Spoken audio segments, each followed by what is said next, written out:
Sir కవిత తిహార్ జైల్లో తను కోరిన వస్తువులు గానీ, తను కోరిన ఏది తీసుకురాలేదు అని జెప్పేసి అంటున్నారు. దానికి మళ్ళీ నాకు జైలు మార్చండి అని కూడా ఒక పిటిషన్ వేసిందంట. ఒక రిక్వెస్ట్ చేసిందంట. మరి దీని గురించి అంటే అలా జైలు మార్చే అవకాశం ఉందంటారా? అది జైలు మార్చమని ఆమె పిటిషన్ చేసిందా లేదా తెలియదు కానీ మన నెటిజన్స్ అయితే కామెంట్ చేస్తున్నారు. ఇదేమి హైదరాబాద్ జైలు కాదు, అది తిహార్ జైలు అని కామెంట్ చేస్తున్నారు. అంటే ఆమె హైదరాబాద్ జైలుకి ఏమన్నా చేయబోతుందా అనేది కూడా ఒక రకమైన లీక్ అవుతుంది వార్త. అంటే ఇంకా వేయలేదు కానీ వేసే అవకాశాలు ఉన్నాయి. ఎందుకంటే ఆమెకు తిహార్ జైలు జనరల్గానే అది వెరీ టఫ్ జైలు. అది అక్కడ అది మనకు తెలుసు, సౌత్ ఏషియాలోనే పెద్ద జైలు అనమాట, లార్జెస్ట్ జైలు. మొత్తం 9 జైళ్ళు ఉంటుంది అనమాట. 9 సెంట్రల్ జైలు, ఒక డిస్ట్రిక్ట్ జైలు, మొత్తం 10 ఉంటాయి ఇక్కడ. సో ఆ పెద్ద కాంప్లెక్స్, అందులో నెంబర్ 6 వచ్చి విమెన్ జైలు. సో అది పెద్ద జైలు కాబట్టి జనరల్గానే రెండోది అక్కడ నార్త్ ఇండియా, ఢిల్లీ, అక్కడ మన ఎవరిని ఇన్ఫ్లుయెన్స్ చేయాలన్నా వీళ్ళకి అంత ఇది లేదు బీఆర్ఎస్కి. సో మామూలుగా అయితే ఇక్కడైతే ఇన్ఫ్లుయెన్స్ చేసేయచ్చు, ఎవడో ఒకడు తెలుసుంటాడు, పట్టుకొని వెళ్ళిపోవచ్చు. అక్కడ అవేమి చేయలేరు. కాబట్టి ఒకవేళ ఈ సౌకర్యాలు ఇచ్చినా కూడా ఇబ్బందులే. నిన్ననే నేను ఒక కథనం చదివాను. ఒక ఫారిన్ అమ్మాయి 3 ఏళ్ళ జైల్లో ఉండి తన అనుభవాలు రాసింది అన్నమాట, డ్రగ్ కేసులో. అమ్మాయి 3 నెలలేమో అండర్ ట్రయల్గా ఉండింది, తర్వాత 2 సంవత్సరాల 7 నెలలు కన్విక్టెడ్గా కూడా జైల్లో ఉంది. సో అండర్ ట్రయల్గా ఉన్నంత వరకు కొంత బెటర్గా ఉంది. కన్విక్టెడ్కి వెళ్ళినాక నాకు హారిబుల్ జీవితం, ముఖ్యంగా 20 నెలలు హెల్, నరకంగా అనిపించింది అనేది చెప్పింది. అంటే పనులు చేయించడం కానీ, టాయిలెట్లు కడిగించడం, చివరికి అమ్మాయి స్నానం చేయడానికి వాటర్ ఉండేవి కాదంట. ఎందుకంటే బాత్రూమ్ అంతా క్లీన్ చేయాలి, వీళ్ళందరూ స్నానం చేసి వెళ్ళినాక లాస్ట్లో చేయాలి, అప్పటికి నీళ్ళు అయిపోతాయంట. అలాగా చాలా రోజుల పాటు ఆమె స్నానం లేకుండానే పడుకునేది. ఇలాగ అక్కడ ఎంత హారిబుల్గా ఉంటుంది, ఫుడ్ దగ్గర నుంచి అన్నీ కూడా అనేది ఆమె చాలా డీటెయిల్గా రాసింది. అట్లాగే గతంలో తిహార్ జైల్లో ఉన్న ఒక జైలర్ కూడా ఒక జర్నలిస్ట్కి కన్ఫెషన్స్, అంటే బ్లాక్ వారెంట్ అని ఒక బుక్ వచ్చింది. ఆ బుక్లో కూడా డీటెయిల్గా రాశారు. సో అటువంటి నొటోరియస్ అని చెప్పొచ్చు తిహార్ జైలు. దాంట్లో ఎన్ని సంస్కరణలు ప్రవేశపెట్టినా కూడా ఇప్పటికి కూడా తిహార్ జైలు అంటే ఒక భయానకంగానే ఉంటుంది మామూలు వాళ్ళకి. అంటే ఫర్ ఎగ్జాంపుల్ ఇప్పుడు చిన్న విషయం ఏంటంటే టాయిలెట్ మనకి వెస్ట్రన్ కమోడ్ అలవాటు అయిన వాళ్ళకి ఆడ వెస్ట్రన్ కమోడ్ ఉండదు. సో అక్కడ పోయి కూర్చోవడం అనేది వెరీ నరకంగా కనపడుతుంది చాలామందికి అలవాటు లేకుండా. రెండోది ఏంటంటే ఇక్కడ కవిత లాంటి వాళ్ళు ఒక రకమైన కంఫర్టబుల్ లైఫ్ స్టైల్కి అలవాటు అయింటారు. ఇప్పుడు అక్కడ జైల్లో హార్డ్షిప్ని తట్టుకోవాలంటే ఆల్రెడీ ముందుగా కూడా ఇక్కడ వాటికి అటువంటి హార్డ్షిప్కి అలవాటు అయ్యున్న సింపులిస్టిక్ లైఫ్ స్టైల్ ఉండే వాళ్ళకి ఇబ్బంది లేదు. అందుకని చంద్రబాబుకి అక్కడ ఇబ్బంది పెద్దగా కలగలేదు. ఆయన ఉండగలిగాడు 52 రోజులు. ఎందుకంటే ఆయనలో ఒక డిసిప్లిన్ ఉంది, యోగా చేయడం, మెడిటేషన్ చేయడం, ప్రాణాయామ, ఇవన్నీ అలవాటు, ఫుడ్ కూడా ఇంటి నుంచి వస్తుంది కాబట్టి. రెండోది ఆయన సపరేట్గా ఉన్నాడు. ఆయనకు అక్కడ కూడా ఒక గెస్ట్ హౌస్ లాగా ఉంది తప్ప అది జైలు ఫీల్ లేదు ఆయనకి.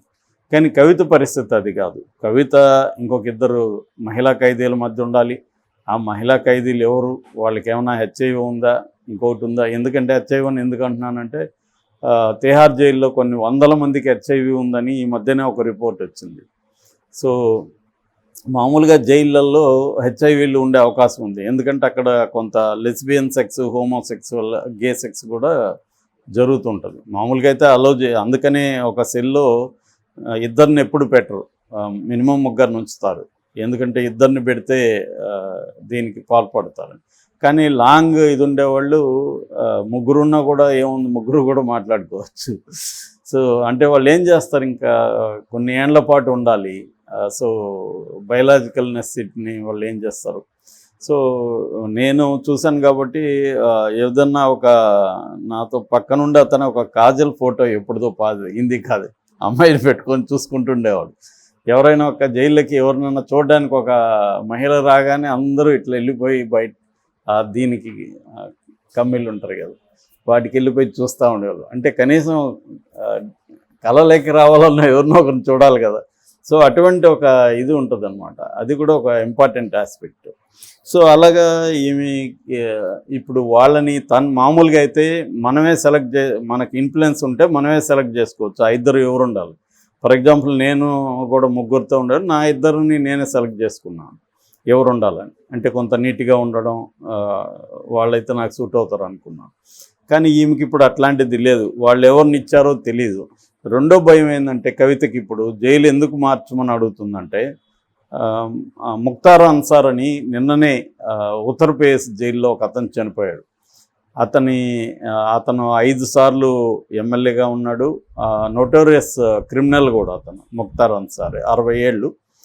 అతను హార్ట్ అటాక్తో చనిపోయాడు.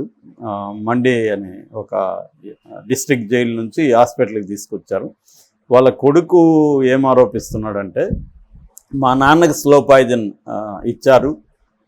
10 రోజుల ముందే ఆయన కోర్టుకి వెళ్ళినప్పుడు ఆయనే చెప్పారు కోర్టు జడ్జితో, నాకు బాడీలో అనేక పార్ట్స్లో విపరీతమైన పెయిన్స్ వస్తున్నాయి, నా మీద పాయిజనింగ్ జరుగుతుందని డౌట్ ఉందని ఆయన కోర్టుకి చెప్పారు.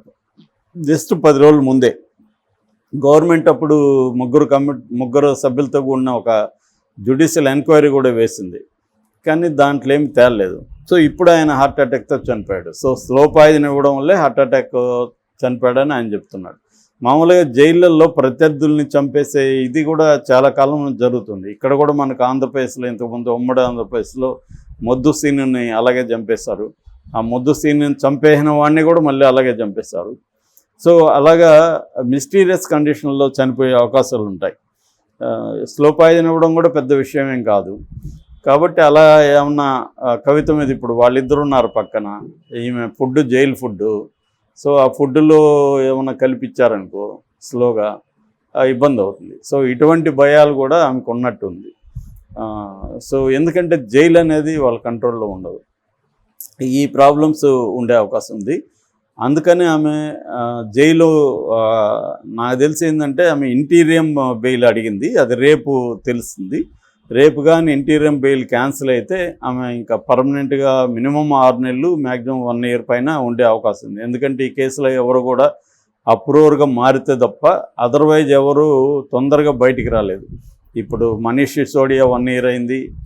సంజయ్ సింగ్ ఆయన జైల్లోనే ఉన్నాడు. సత్యేంద్ర జైన్ ఆపు మినిస్టర్ ఆయన జైల్లోనే ఉన్నాడు. ఆపుకు సంబంధించి 4-5 మంది ఇప్పుడు లోపలే ఉన్నారు. ఇదే తిహార్ జైల్లోనే వీళ్ళందరూ ఉన్నారు. సో ఇటువంటి కాంటెక్స్ట్లో కవిత కూడా ఈజీగా బయట వచ్చే అవకాశం లేదు. ఈజీగా బయట రాలేనప్పుడు ఏమన్నా ఆమెకి ఇలాంటి భయాలు ఉండే అవకాశం ఉంది. సో అందుకని కూడా ఆమె జైలు మార్చమని అడిగే అవకాశం ఉంది. ప్రస్తుతానికైతే ఆమె ఏం పిటిషన్ వేసిందంటే, ఇంతకుముందు మీరు నాకు ఇచ్చిన, అంటే కోర్టు ఇచ్చిన ఏ సౌకర్యాన్ని కూడా జైలు అధికారులు అలో చేయట్లేదు. నా మంగళసూత్రం వేసుకోవడానికి అలో చేయలేదు, తర్వాత నాకు బెడ్లు కానీ అవేమీ ఇవ్వలేదు, ఇంటి నుంచి ఫుడ్ అలో చేయలేదు, ఇతర ఆభరణాలు అలో చేయలేదు, చివరికి నా స్పెట్స్ కూడా అలో చేయలేదు, కళ్ళజోడు కూడా అలో చేయలేదు, పుస్తకాలు పెన్ను పేపర్లు అవి కూడా అలో చేయలేదు. ఇవన్నీ ఆమె చెప్తుంది. సో అందుకని కోర్టుకి వేసింది. Rouse Avenue court Kaveri Baweja judge గారు కూడా ఒక నోటీస్ ఇష్యూ చేశారు జైలుకి, ఎందుకు మీరు ఇవ్వలేదని. మరి జైలు అధికారులు ఏం సమాధానం ఇస్తారని చూడాలి. అంటే ఇప్పుడు జైలు అధికారులు అక్కడ హోంశాఖ కింద పనిచేస్తుంటారు కాబట్టి వాళ్ళు మ్యాక్సిమం ఏదో కారణాలు చెప్పి అవాయిడ్ చేసే అవకాశం ఉంది.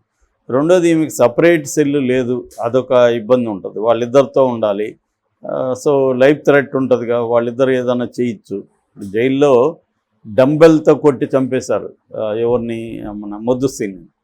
డంబెల్ జైలుకి ఎట్లా వచ్చింది లోపలికి, డంబెల్తో వాడు ఎలా కొట్టి చంపేశాడు, ఏముంటుంది. ఇప్పుడు ఆల్రెడీ శిక్ష పడిన వాళ్ళు ఉంటారు, లైఫ్ పడిన వాళ్ళు ఉంటారు, వాళ్ళు అక్కడే కొట్టి చంపేసినా ఏముంటుంది, మళ్ళీ వాళ్ళకి లైఫ్ పడుతుంది. అదే ఇంకా అదేదో అంటారు కదా, ఒక హత్య చేసినా 10 హత్యలు చేసినా ఒకటే అనే సామెత ఉంటుంది. అలాగా కూడా ఎవరైనా ఆమె చేయొచ్చు. అలాగా ఆమె భయపడుతున్నట్టుగా తెలుస్తుంది. కనీసం ఈ సౌకర్యాలు కోరుకోవడం, రెండోది ఆమెకి సెక్యూరిటీ కావడం, ఈ 2 ఆమె కోరుకున్నట్టుగా అర్థమవుతుంది. మరేం జరుగుతుందో